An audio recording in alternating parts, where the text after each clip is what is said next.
es el sonido que tiene mi silla. Ahorita que mi silla se movió, fue ese motivo que sonó. No fue otra cosa, fue la silla.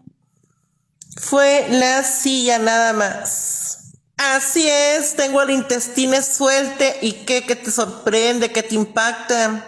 ¿Qué te importa? A ver, ¿qué te importa? Sabes perfectamente que yo cuando surre con amor, con cariño, con valía. Por ese motivo yo puedo zurrar como yo desee. Soy una persona que es intolerante a los lácteos, a la lactosa. Por ese motivo hasta sus hogares les llega el oler.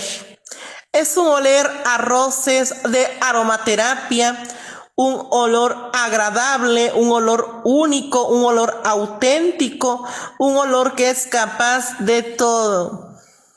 Así es, siempre andan ustedes con la intolerancia a los fifes. Siempre con la intolerancia a los fifes, no sé por qué son ustedes así. Así es, vuelvo y reitero, fifefóbique. Eres muy mía, yo me transferme. Eres muy mía, yo me transferme. En tu puta madre, yo me transferme. Así es. Hola, hola.